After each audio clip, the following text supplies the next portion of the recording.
membimbing dan memberikan kasih karunia supaya perjalanan gerejamu tetap berjalan di atas restu dan kehendak-Mu dan menjadi kemuliaan Tuhan semata-mata. Demikian juga anak-anak sekolah minggu yang baru saja menghibur kami sekaligus membuat satu acara. Mereka bernyanyi memuji Tuhan, kasih karunia Tuhan. Berkati Tuhan mereka menjadi anak-anak yang bisa membakar semangat inspirasi orang tua.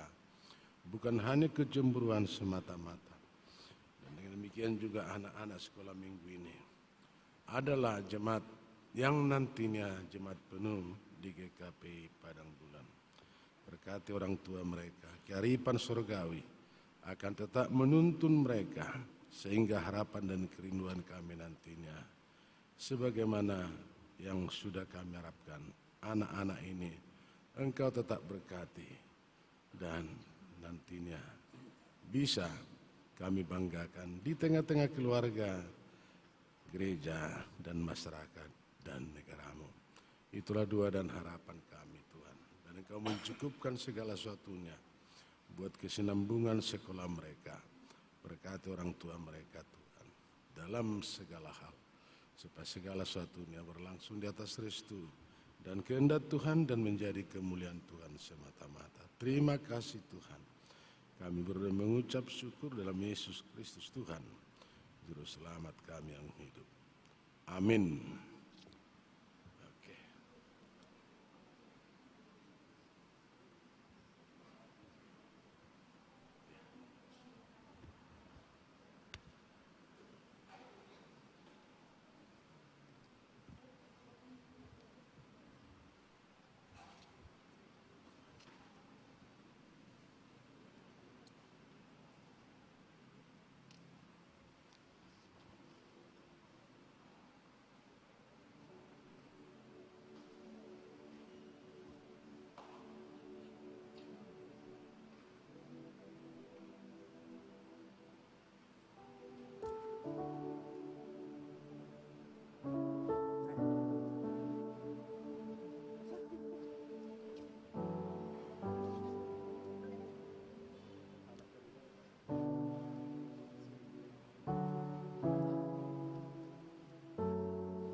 Shalom, selamat pagi Bapak Ibu. Sebelum kita memasuki ibadah kita saat teduh sejenak.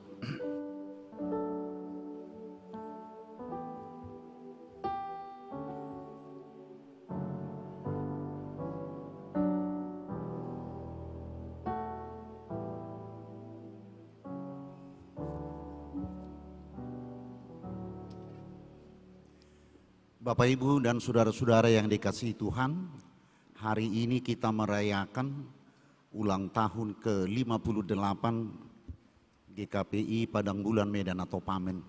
Untuk itu kita bangkit berdiri menyanyikan Mars GKPI.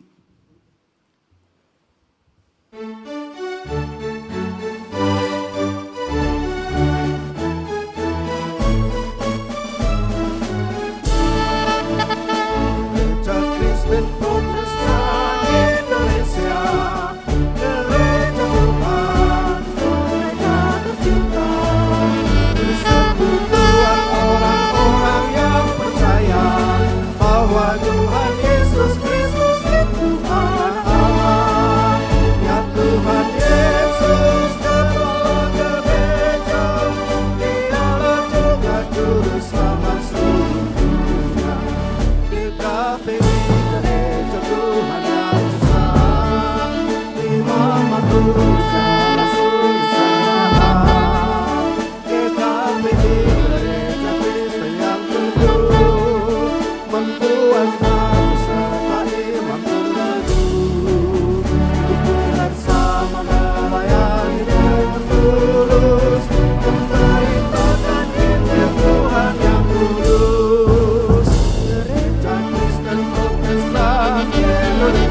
dalam nama Allah Bapa dan anaknya Tuhan Yesus Kristus dan Roh Kudus, Halik langit dan bumi. Amin. Tetapi oleh Dia kamu berada dalam Kristus Yesus, yang oleh Allah telah menjadi hikmat bagi kita. Ia membenarkan dan menguduskan dan menebus kita. Haleluya.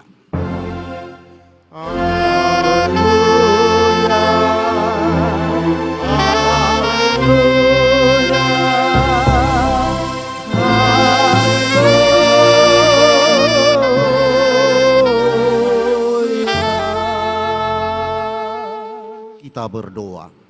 Ya Tuhan Allah yang Maha Kuasa, Engkaulah yang memberikan penghiburan kepada orang yang berduka cita dan kekuatan kepada orang yang lemah. Arahkanlah telingamu kepada seruan mereka yang berduka cita dan menghadapi pencobaan. Dengarkanlah keluhan mereka dan jawablah permohonan mereka sesuai dengan rencanamu yang terbaik, agar mereka mengetahui dan mengakui bahwa Engkaulah penolong dan tempat perlindungan sesungguhnya dalam masa penderitaan. Di dalam Yesus Kristus Tuhan dan Penyelamat kami. Amin. Jemaat dipersilahkan duduk. Kita memuji Tuhan dari pelengkap Kidung Jemaat nomor 179 ayat 1 dan 2.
Firman Tuhan yang menjadi epistel pendahuluan khotbah Tertulis dalam kitab 2 Raja-Raja pasal ke-5 ayat 1 sampai dengan ayat yang ke-14.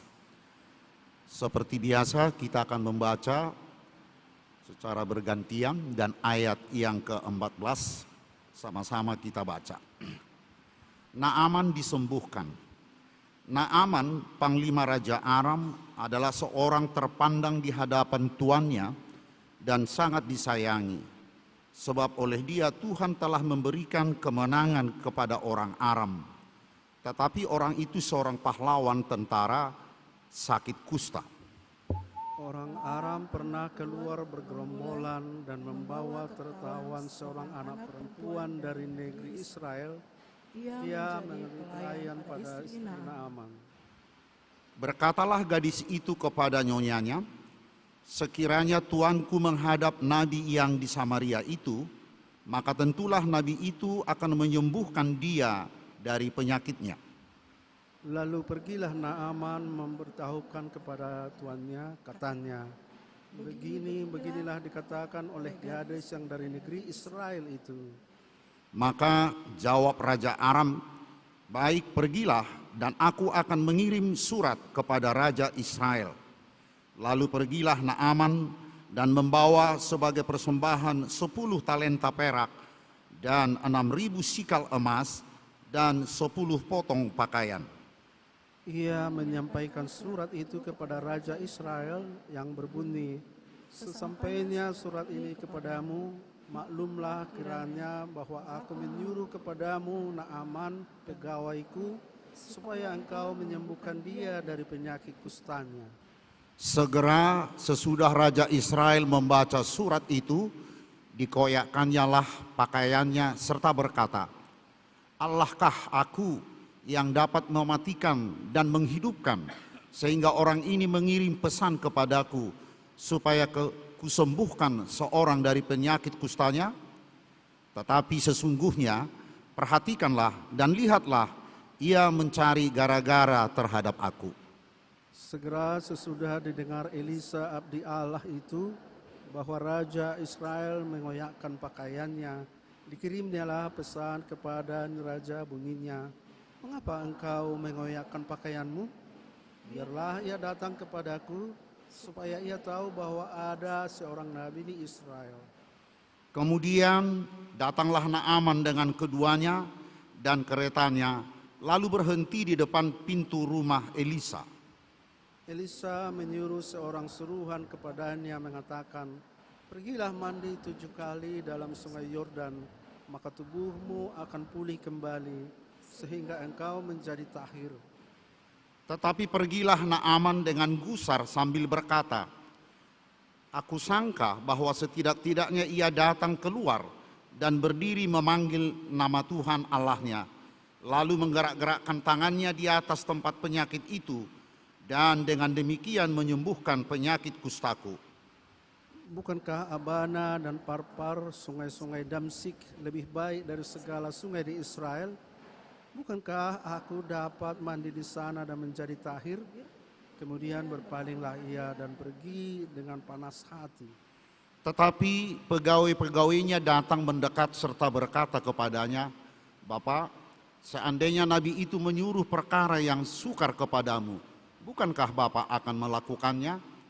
Apalagi sekarang ia hanya berkata kepadamu, mandilah dan engkau akan menjadi tahir. Kita sama-sama membaca. Maka turunlah ia membenamkan dirinya 7 kali dalam sungai Yordan, sesuai dengan perkataan abdi Allah itu.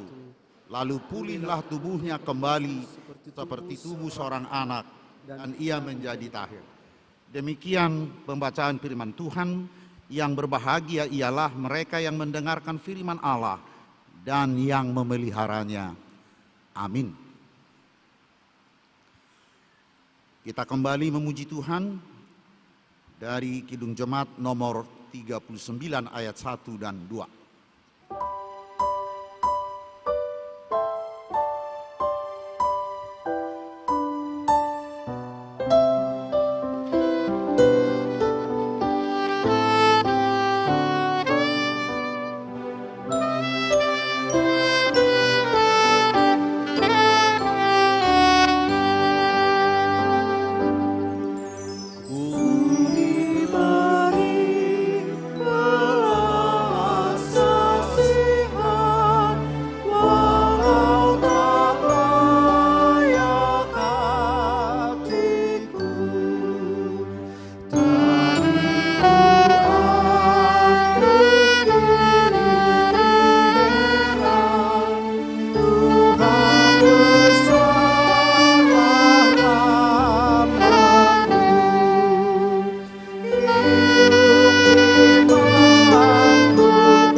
Bapak, Ibu, dan saudara-saudara yang dikasihi oleh Tuhan, dalam perjalanan hidup kita sepanjang minggu yang telah kita lalui, kita tidak luput dari berbagai kesalahan dan dosa terhadap saudara kita, terlebih kepada Tuhan. Oleh karena itu, dengan segala kerendahan hati, marilah kita menyesali dan mengaku segala kesalahan kita serta dosa kita di hadapan Tuhan. Kita saat teduh sejenak.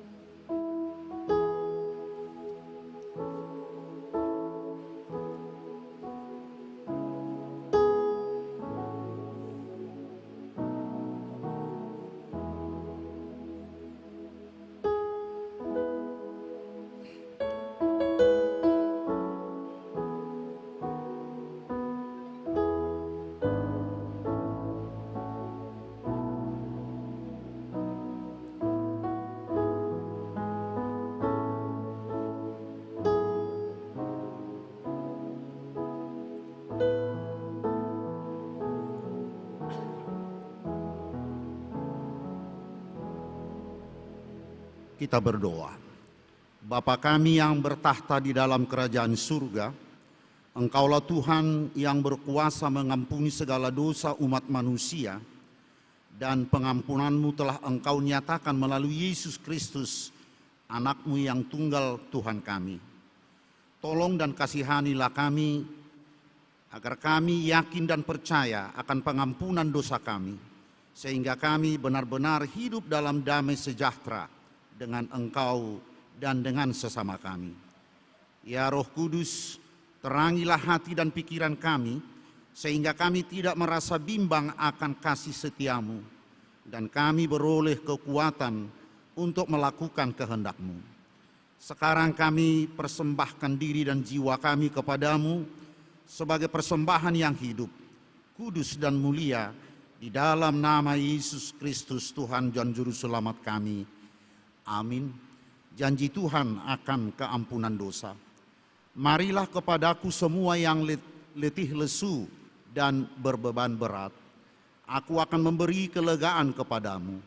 Pikulah kuk dan ku yang kupasang dan belajarlah kepadaku.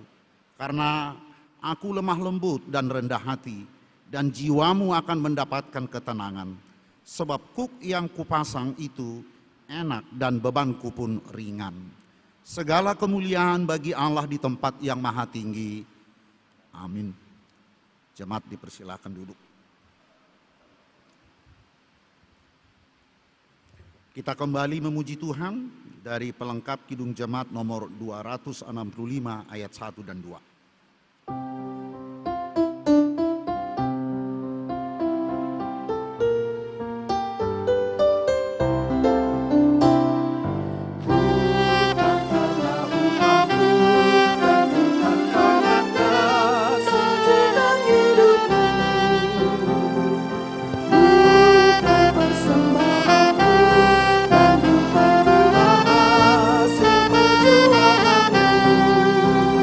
Oh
Firman Tuhan yang menjadi petunjuk hidup baru tertulis dalam kitab Ibrani 11 ayat 6. Demikian. Tetapi tanpa iman tidak mungkin orang berkenan kepada Allah.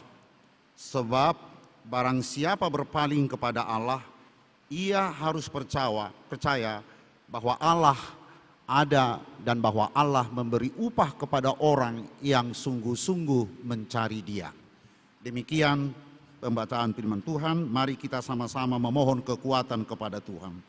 Ya Allah Bapa kami, berilah kami kekuatan untuk melakukan yang sesuai dengan firman-Mu. Amin. Kita kembali memuji Tuhan dari Kidung Jemaat nomor 242 ayat 1 sampai dengan ayat 3.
Marilah kita bersaksi mengikrarkan pengakuan iman kita bersama jemaat pada segala abad di seluruh dunia.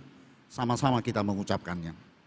Aku percaya kepada Allah Bapa yang Maha Kuasa, Khalik langit dan bumi. Aku percaya kepada Yesus Kristus, anaknya yang tunggal Tuhan kita, yang dikandung daripada Roh Kudus, lahir dari anak darah Maria, yang menderita di bawah pemerintahan Pontius Pilatus, disalibkan, mati dan dikuburkan, turun ke dalam kerajaan maut.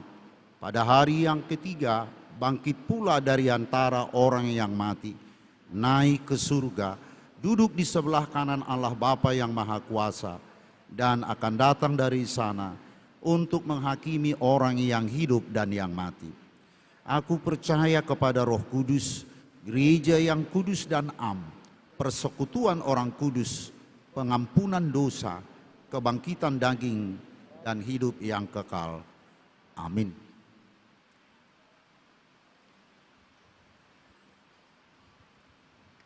Untuk menyambut pemberitaan firman Tuhan, kita bernyanyi dari pelengkap Kidung Jemaat nomor 241 ayat 1 sampai dengan 3.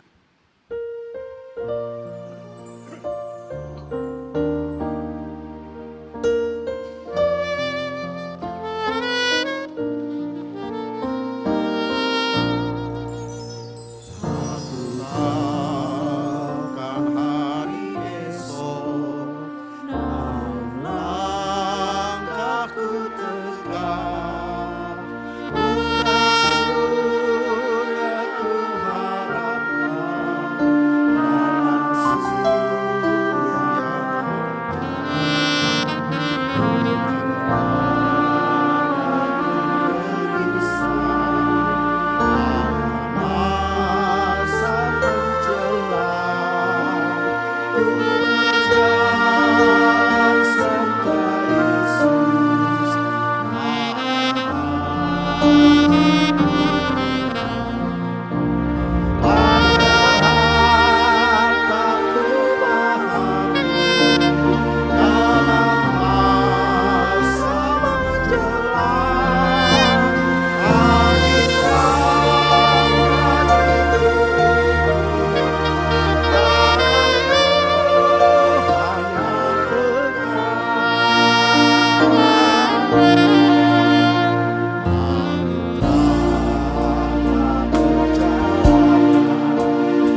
sejahtera yang dari Allah Bapa yang melampaui segala akal, itulah kiranya menyertai hati dan pikiran saudara dan saudari dalam Yesus Kristus Tuhan kita.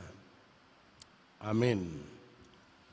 Bapak, Ibu, dan saudara-saudara yang dikasihi oleh Tuhan, firman Tuhan melengkapi sukacita kita pada ibadah kita dan sekaligus pengucapan syukur buat perjalanan GKP Pamen yang sudah berusia 58 tahun. Adalah yang terambil dari Lukas 17 ayat 11 sampai 19. Ke-10 orang kusta. Dalam perjalanannya ke Yerusalem, Yesus menyusur perbatasan Samaria dan Galilea.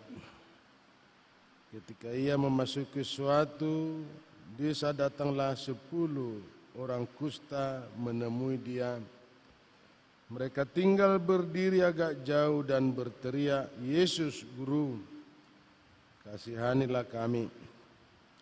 Lalu ia memandang mereka dan berkata, "Pergilah, perlihatkanlah dirimu kepada imam-imam." Dan sementara mereka di tengah jalan, mereka menjadi tahir. Seorang dari mereka ketika melihat bahwa ia telah sembuh, kembali sambil memuliakan Allah dengan suara nyaring, lalu tersungkur di depan kaki Yesus dan mengucap syukur kepadanya. Orang itu adalah seorang Samaria. Lalu Yesus berkata, "Bukankah ke-10 orang tadi semuanya telah menjadi tahir? Di manakah yang 9 orang itu? Tidak adakah di antara mereka yang kembali untuk memuliakan Allah sendiri daripada orang asing ini?" Lalu ia berkata kepada orang itu, "Berdirilah dan pergilah, imanmu telah menyelamatkan engkau." Demikian Bapak, Ibu, dan saudara-saudara yang dikasihi oleh Tuhan, sebagaimana kita dengar bersama, Yesus mau menuju kota Yerusalem. Karena di Yerusalemlah bait suci, dan biasanya Yesus memasuki kota Yerusalem bahwa sebentar lagi dia akan disalibkan. Tapi ini perjalanan ke Yerusalem, dia menyusur daerah Samaria dan Galilea. Dan daerah ini adalah daerah secara khusus sudah dipersiapkan untuk orang yang mengalami penyakit kusta. Dan penyakit kusta lah yang paling menjijikkan penyakit yang ada di tengah-tengah bangsa Israel. Karena siapapun yang mengalami penyakit ini pasti tidak boleh tinggal dalam satu komunitas, keluarga, masyarakat, dan dia akan dikucilkan. Bahkan dia sendiri pun, andai kata kemanapun dia pergi, ada orang yang lewat, dia selalu berbicara, dia akan selalu ngomong tentang hidupnya, pribadinya, najis. Dan penyakit ini adalah penyakit kutukan menurut kepercayaan tradisi nenek moyang Yahudi. Kita bisa melihat itu Bapak, Ibu, dan saudara-saudara, sewaktu Musa diutus Tuhan mau melepaskan umat Israel, tapi ada perdebatan pada waktu itu. Lalu Allah berbicara, "Masukkan jari-jarimu ke kantongmu dan tarik." Dan begitu ditarik, ada penyakit lepra atau kusta. Dan sebentar lagi kata Tuhan, "Masukkan lagi jari-jarimu ke kantongmu." Lalu Musa memasukkan itu dan dia seketika itu adalah tahir.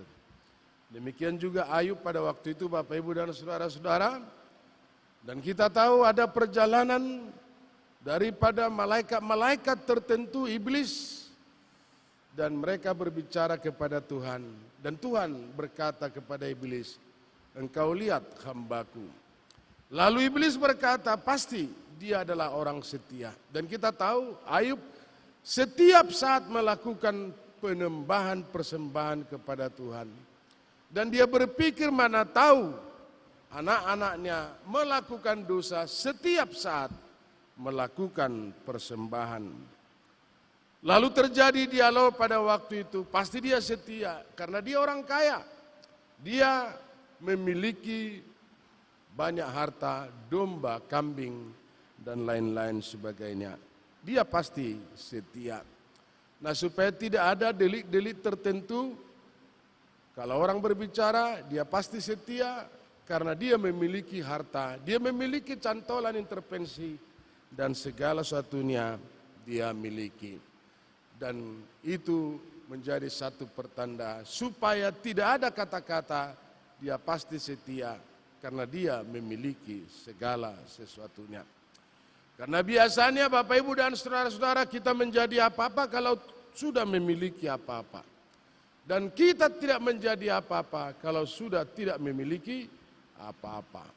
Lalu Tuhan berkata, ambil semua, tapi jangan ambil nyawanya. Lalu terjadilah Bapak Ibu dan saudara-saudara pada waktu itu sebagaimana yang diderita oleh Ayub. Dia mengalami penyakit lepra. Kenapa mengalami penyakit lepra? Karena salah satu harta yang paling berharga dalam hidup kita selain pikiran kita adalah tubuh kita.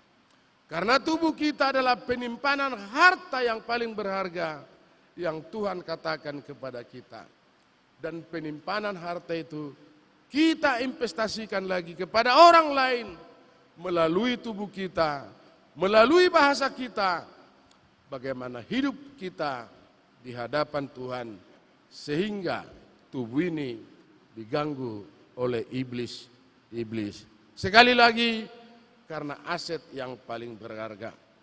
Dan Ayub juga harus terusir, terisolasi, dan tak satu pun keluarganya termasuk istrinya bisa melihat dia.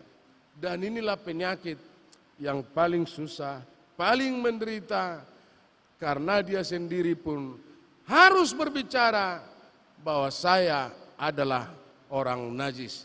Kita tahu Ayub pada waktu itu istrinya yang semestinya menolong, tapi hadir istrinya menjadi perongrong. Apakah kamu masih setia kepada Tuhan?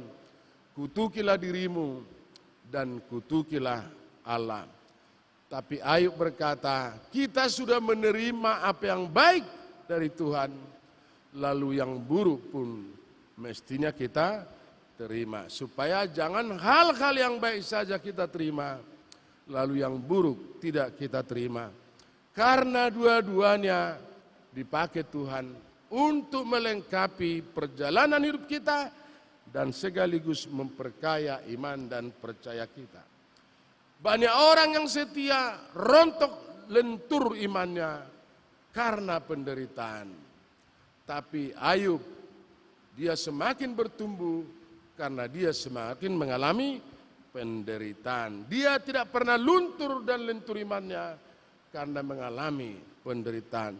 Tapi dia semakin kokoh. Terpujilah Tuhan. Bapak Ibu dan saudara-saudara, keadaan ini juga mewarnai ada 10 orang yang kusta. Dan mereka berseru-seru, Tuhan, Guru, kasihanilah kami.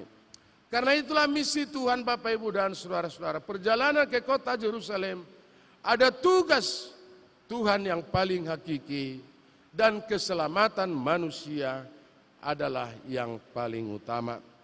Lalu Tuhan berbicara pada konteks ini, Bapak Ibu dan saudara-saudara, pergilah dan nampakkanlah dirimu kepada imam-imam. Karena apa? Kepada imam-imam. Tahir atau tidaknya seseorang yang sudah mengalami penyakit itu, yang punya lisensi mengatakan bahwa ini sudah tahir adalah imam. Maka Bapak Ibu dan saudara-saudara, boleh kita bayangkan dulu gereja-gereja tertentu pada masa sekarang. Dan jikalau dibandingkan dulu gereja-gereja atau bait suci pada masa dulu, sudah ada semacam lisensi. Dan bisa dikatakan memperjualbelikan, memperdagangkan lisensi tertentu. Karena imamlah yang punya wewenang otoritas bahwa mereka mengatakan engkau sudah tahir. Lalu yang 9 lagi pergi, tapi yang 1 kembali kepada Tuhan. Apa yang kita lihat di situ Bapak Ibu dan saudara-saudara? Yang 9 lagi pergi menjumpai imam-imam. Karena apa? Yang lebih utama bagi mereka mungkin adalah lisensi tadi soal pentahiran, bahwa mereka sudah bersih dan mereka sudah tahir. Tapi Tuhan berkata kepada seorang yang kembali, di manakah yang 9 orang lagi? Dia sudah bersih, dia sudah selamat, dia sudah sembuh. Tapi bukan berhenti di situ saja, ada keselamatan yang hakiki, yang mestinya dia peroleh dari Tuhan. Dan Tuhan berkata, imanmu telah menyelamatkan engkau. Ada cerita seperti ini Bapak Ibu dan saudara-saudara tentang penyakit. Dan saya selalu mengatakan itu blessing in the guys. Supaya kita memandang hidup kita realistis. Jangan terlalu muluk-muluk. Kenapa saya katakan terlalu realistis? Itu istilah blessing in the guys. Kalau kita nantinya katanya semakin tua, kita akan semakin kaya. Kenapa semakin kaya? Kalau dulunya rambut kita ini hitam, tapi sesudah tua berubah menjadi putih. Manakah lebih mahal warna hitam daripada warna perak? Pasti lebih mahal warna perak. Katanya tadi, semakin tua kita semakin kaya. Kalau dulunya dalam tubuh kita ini tidak ada kandungan-kandungan tertentu, tapi semakin tua ada kandungan gula, ada kandungan asam. Maka tidak perlu lagi beli asam dan beli gula. Karena tubuh kita sudah bisa memproduksi asam dan gula. Dan dulunya katanya, waktu muda bahwa tubuh kita ini tidak bisa memproduksi batu-batu tertentu. Tapi semakin tua ada batu ginjal dan ada batu empedu. Bapak Ibu dan saudara-saudara, kalau dulunya waktu hidup jari-jari kita pun sulit untuk dapat cincin, tapi sesudah tua jantung kita pun dapat cincin Bapak Ibu dan saudara-saudara. Makanya semakin tua semakin kaya. Kalau dulunya waktu muda sering bergandengan dengan gadis-gadis cantik, tapi sesudah tua terlalu sering ke apotik untuk membeli obat. Karena sering ke apotik itu pertanda banyak uangnya. Bapak Ibu dan saudara-saudara, kembali kepada konteks ini. Apa yang sudah dikatakan Tuhan kepada yang mengalami penyakit kusta ini, imanmu telah menyelamatkan engkau. Tadi saya juga berbicara jangan terlalu muluk-muluk bahwa kehidupan kita ini dua-duanya dipakai Tuhan untuk melengkapi kerajaan Tuhan dan untuk memperkaya kehidupan kita. Kalau kita ini ada mata, pasti punya penyakit mata. Kalau ada tangan kita, pasti ada satu ketika mengalami penyakit tangan. Kalau ada kepala kita, pasti berpenyakit kepala. Enggak ada orang sakit kepala kalau tidak ada kepalanya. Jadi dua-duanya dipakai Tuhan melengkapi iman dan percayaan kita. Dan kata Tuhan, justru iman kita bisa menyelamatkan kita.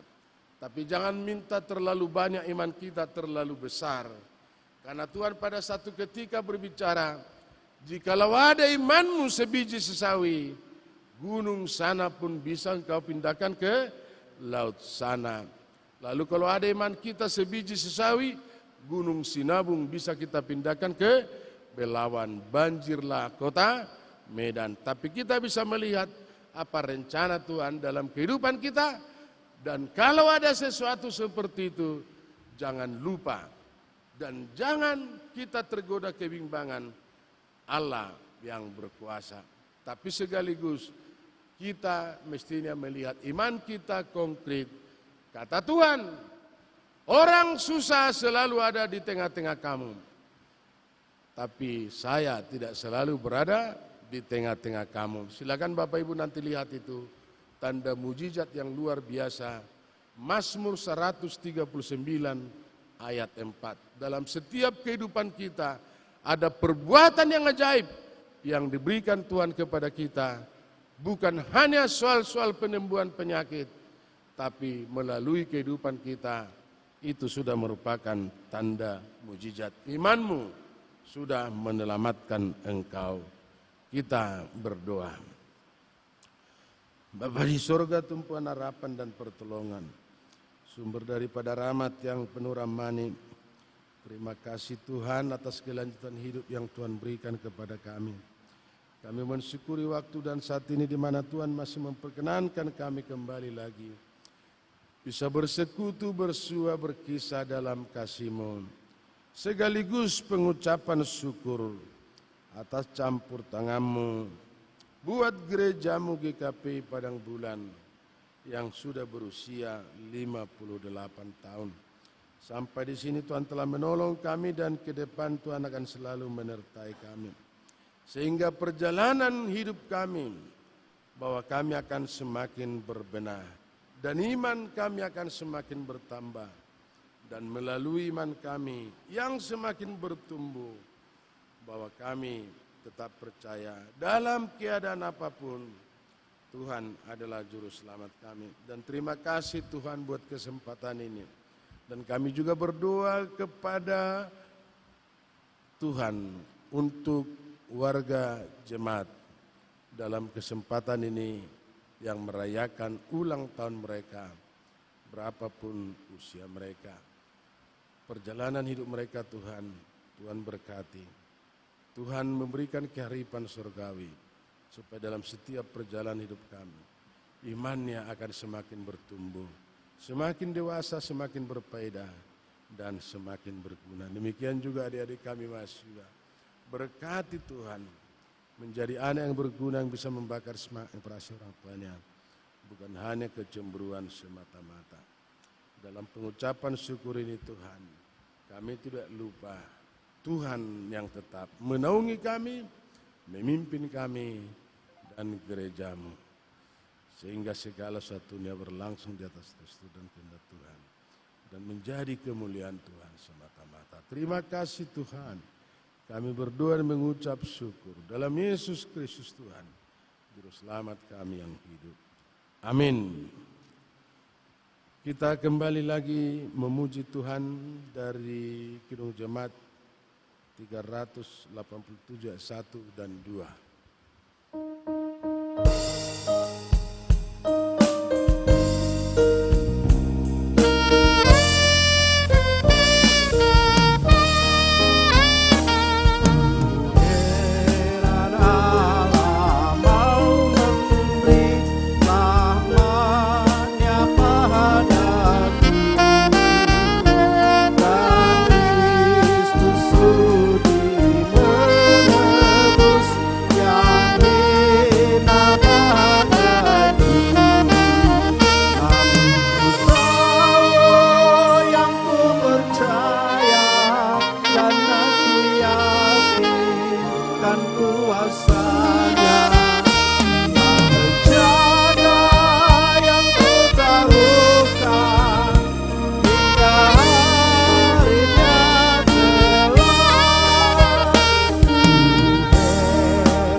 Tuhan mempersiapkan hati dan pikiran kita untuk mempersembahkan persembahan kita.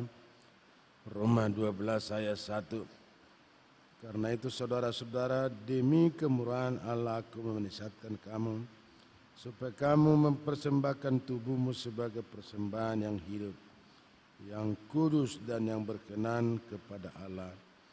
Itu adalah ibadahmu yang sejati. Amin.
Kita berdoa, ya Allah Bapa kami yang ada di surga, Engkaulah sumber segala berkat dan karunia dalam hidup kami. Di sini kami mempersembahkan kurban syukur kami kepadamu. Terimalah persembahan umat-Mu dan berkatilah menjadi alat kesaksian, persekutuan, dan pelayanan jemaat-Mu ini. Jadikanlah hidup kami menjadi persembahan yang berkenan di hadapan-Mu. Dan pakailah hidup kami untuk turut menghadirkan tanda-tanda kerajaan-Mu di seluruh dunia, kasih keadilan, damai sejahtera dan sukacita. Bukalah hati kami dengan Roh-Mu yang kudus itu agar kami senantiasa mengucapkan syukur kepadamu. Dalam nama Yesus Kristus Tuhan kami. Amin.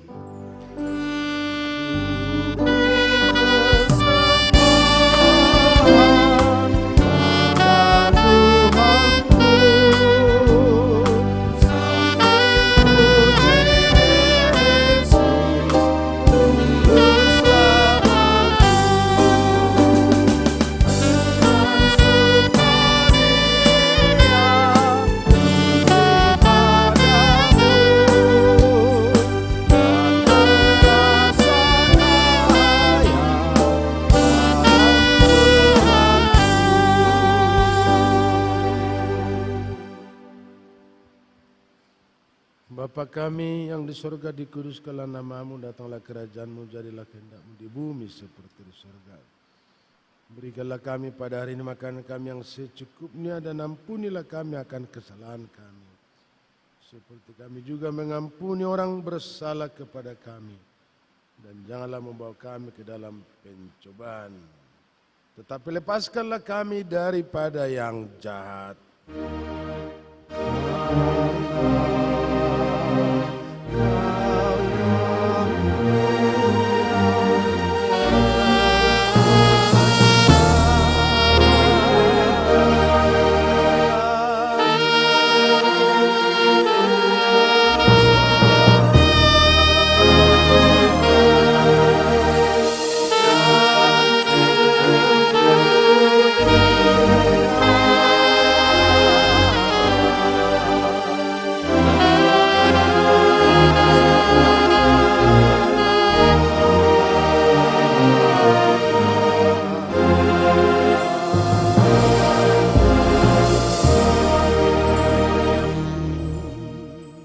Terimalah berkat dari Tuhan dan pulanglah dengan damai. Tuhan memberkati dan melindungi saudara. Tuhan menyinari saudara dengan wajah-Nya dan memberi saudara kasih karunia. Tuhan menghadapkan wajah-Nya kepadamu dan memberi engkau damai sejahtera.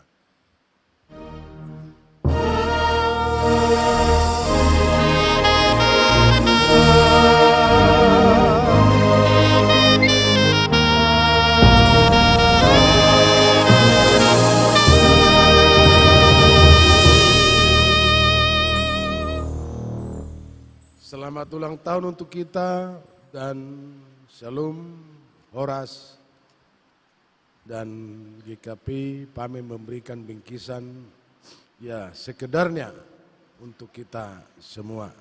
Terima kasih.